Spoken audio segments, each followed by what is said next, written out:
Bismillahirrahmanirrahim.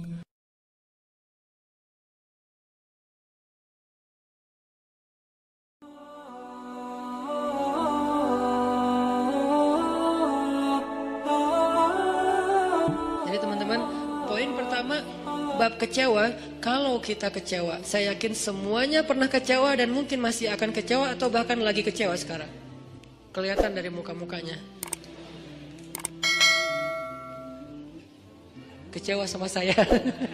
Kenapa ceramahnya lama sekali? Jadi kalau lagi kecewa, apa poinnya tadi? Panggillah Allah. Ya Allah, ya Jabbar, wajiburni, hibur saya ya Allah. Hibur saya, hibur hati saya ya Allah. Gimana cara Allah menghibur hati kita? Allah menghibur hati kita itu dengan diberikan wajilat qulubuhum. Allah menghibur hati kita dengan dijadikan liyazdadu imanan ma'a imanihim. Allah menghibur hati kita dengan dijadikan apa? Tuma'ninatul qalb. Ala bidzikrillah tatma'innul qulub. Banyak cara Allah menghibur hati. Apakah Nabi pernah sedih atau kecewa? Kecewa pernah, sedih pernah di Al-Quran, direkam. Terus cara Allah menghibur hati Nabi yang lagi sedih atau kecewa gimana? Ya ayyuhal muzammil, qumil layla illa qalila, nisfahu awil qus minhu qalila, أو زد عليه ورتل القرآن ترتيلا إن ناشئة الليل هي أشد وطئا وأقوم قيلا. Allah panggil Nabi ketika lagi sedih dan tidur. Ya ayyuhal muzammil. Ini dua kondisi Nabi lagi tidur dan dipanggil Allah. Satu, ya ayyuhal muddathir. Satu lagi, ya ayyuhal muzammil. Tidur kenapa Nabi? Bukan tidur, tertidur. Gara-gara capek seharian berdakwah dan capek seharian dibully. Dibully di mana-mana, pergi ke pasar, dibully di pasar, pergi ke tempat pertemuan, dibully di tempat pertemuan, pergi di sepanjang jalan, dibully di sepanjang jalan, pergi ke rumah keluarga besarnya, ke tetangganya, ke pamannya, ke sepupunya, dibully oleh tetangga dan keluarga besarnya. Kemanapun beliau pergi, beliau dibully, dihina, dicela seharian dari pagi. Satu kota Mekah ngebully beliau. Ada yang mengatakan beliau itu penyihir, ada yang mengatakan beliau itu pembohong, ada yang mengatakan beliau itu tercela. Muzammam, nama aslinya Muhammad, artinya terpuji, tapi diplesetin jadi Muzammam, artinya tercela. Atau orang salib dulu, pas perang salib menamakannya dengan istilah Muhammad. Apa Muhammad? Salah satu nama setan. Jadi dipanggil Muhammad, dipanggil Muzammam, dipanggil sahir, dipanggil majnun, orang gila, dan banyak lagi yang nggak direkam secara diksi oleh Al-Quran, karena emang Al-Quran ini memilih banget diksinya. Tapi secara simbolik Al-Quran nunjukin bahwa inilah celaan-celaan yang diterima Nabi berhari-hari dari pagi sampai malam. Pulang malam-malam ngomong ke Khadijah, Khadijah zammiluni, Khadijah selimuti aku, selimuti aku. Khadijah pengertian, diselimuti Rasulullah, diusap-usap kepala Rasulullah. Tenang Rasulullah, tenang ya Rasulullah, la tahzan ya Rasulullah, Allah gak akan ninggalin kamu, Allah tuh sayang sama kamu ya Khadijah. Tapi di tubuh Rasulullah tuh banyak lemparan, bekas lemparan, dibersihin sama Khadijah. Setelah Khadijah wafat, nanti yang menggantikannya Fatimah yang bersihin bekas-bekas lemparan orang. Ada yang lemparin kotoran, ada yang lemparin barang benda-benda keras sehingga melukai Nabi, dibersihin sama Khadijah. Udah capek, Nabi tertidur. Udah beres urusan dihibur oleh Khadijah. Begitu sampai waktu yang hening, Khadijah udah tertidur, penduduk seluruh bumi udah tertidur. Allah memanggil kekasihnya, ya ayyuhal muzammil, wahai orang yang berselimut. Itu panggilannya lembut. Jadi kita kalau baca surah Al-Muzammil jangan ya, enggak gitu. Allah manggilnya enggak gitu, kaget atau orang lagi tidur ya. Nah, ayatnya aja lagi berselimut, manggilnya teriak-teriak. Jangan, itu namanya prank. Itu bukan tilawah, itu ngeprank. Makanya jangan tilawah sambil ngeprank. Ya ayyuhal muzammil, wahai orang yang berselimut, kumil laila illa qalila. Di situ kelihatan Allah tuh pengertian banget. Kumil lail illa qalila. Bentar aja, nggak usah lama-lama. Kenapa? Karena begitu Nabi berdiri sholat, disitulah Allah akan menghibur hati Nabi. Kalau kita belum bisa terhibur dengan sholat tahajud atau minimal dengan sholat 5 waktu, berarti hati kita berpenyakit. Fi qulubihim marad. Dan itu harus kita obatin. Obatnya apa? Obatnya istighfar. Kalau orang banyak dosa, belum bertaubat, belum beristighfar kepada Allah, dia susah minta dihibur oleh Allah. Dan terus nanti dia kayak menuduh Allah gak menghibur dia. Padahal Allah udah sering menghibur dia, cuman gak berasa di hatinya.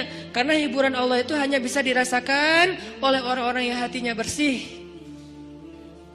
Dan cara membersihkan hati itu tazkiyatul nufus atau tazkiyatul qulub, tathhirul qulub adalah dengan salah satunya istighfar.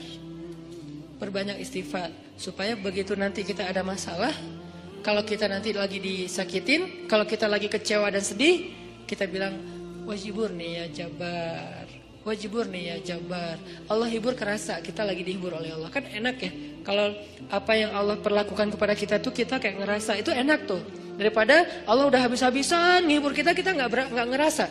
Ibarat Allah udah ngirim kita japrian, nggak dibaca-baca sama kita. Terus nanti kita tuduh, lu kok nggak empati banget sih sama gue lagi sedih-sedihnya, gue curhat nggak dibalas-balas. Udah dibalas, nggak ada, lu aja nggak baca. Oh ya ada, banyak ternyata. Artinya nggak dibuka sama kita kan? Kenapa nggak dibuka? Mungkin pulsa kita habis, mungkin handphone kita error, mungkin apa dan segala macam kemungkinan. Nah gitu juga dengan Allah. Wa idza sa'alaka ibadi anni fa inni qarib. Qarib itu kalau lebih dekatnya namanya akrab. Akrab. Qarib. Sahabah qarib, sahabat karib. Itu bahasa Arab. Kan saya sering nge-mention bahwa ini dari bahasa Arab, bahwa biar kita tahu identitas bahasa kita itu sebetulnya sebagian besar diambil serapan dari bahasa Arab. Terus siapa yang merangkai bahasa Indonesia dari bahasa Arab kalau bukan ulama? Jadi nggak bisa dilepaskan antara ulama dengan Indonesia, antara ulama dengan kebangsaan, antara ulama dengan nasionalisme. Toh bahasa nasional kita dibentuk oleh ulama. Buktinya serapannya 90% itu bahasa Arab. Sebagiannya benar terjemahannya, sebagiannya keliru, tapi tetap aja bahasa Arab. Makanya kenapa saya sering mention itu bukan mau apa di Arab-Arabin biar gaya, biar kelihatan ustadz gitu, enggak. Kalau mau kelihatan Arab banget saya banyakin Arab emang itu mah. Ini enggak lagi kayak gitu. Lagi pengen menarik benang sejarah kalau bahasa kita itu emang sebetulnya bahasa Arab yang diserap. Jadi kalau ada yang agak alergi tentang Arab, saya pikir ini berlebihan.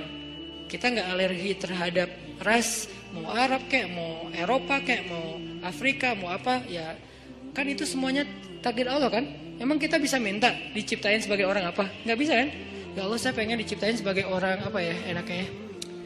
Ini deh orang Rusia, tinggi, putih, rambutnya pirang. Ya Allah saya pengen diciptakan sebagai orang Afrika. Kenapa? Biar tawadu. Enggak gitu juga sih. Jadi kita nggak bisa request gitu kan ya. Dan orang Afrika pun sebetulnya sekarang kan jadi keren ya. Orang kulit hitam keren nggak sih? Berasa sekufu, segolongan. Kalau orang kulit hitam didiskriminasikan nggak keren, kasihan atuh. Kan kulit hitam juga sekarang jadi favorit. Bahkan banyak orang yang pengen menghitamkan kulitnya. Ini artinya ya nggak bisa request mau jadi orang apa, sehingga kita nggak boleh benci golongan ataupun ras, karena dia diciptakan kayak gitu tuh bukan pengennya dia, itu namanya sunnatullah dan takdir, itulah ketentuan Allah. Kalau kita cela rasnya, berarti kita mencela pencipta ras itu, yaitu Allah Subhanahu Wa Taala. Balik lagi ke yang tadi, intinya bahasa kita emang diserap dari bahasa Arab. Nah kita minta sama Allah. Kata Allah, inni qarib, aku dekat sama kamu. Ujibu da'watad da'i idza da'ani. Ujib dari kata jawab. Jawab bahasa Indonesia juga, jawab. Jawabun, jawaban, jawabin, itu grammar. Terus salah satu yang diambil dari di antara 3 bentuk grammar Arab itu kita ambil jawaban, ya, menunggu jawaban. Ada orang Indonesia yang mengatakan saya lagi menunggu jawabun, nggak ada kan ya? Ini agak-agak aneh. Jawabin atuh, ada tuh jawabin ya. Jawab berarti yang udah ada tuh jawaban jawabin. Jawabun mah belum ada ya. Jawabin atuh yang respon apa yang tadi. Nah, oke, berarti itu bahasa Arab juga. Jawab, ban, bin sama aja. Ujibu, berarti bahasa Al-Quran sendiri itu sebetulnya tanpa baca terjemah kalau kita tahu akar katanya, ya itu emang bahasa kita, bahasa Arab, bahasa Indonesia. Ujibu da'watad da'i idza da'an. Aku mengijabah, menjawab dakwah. Dakwah itu panggilan.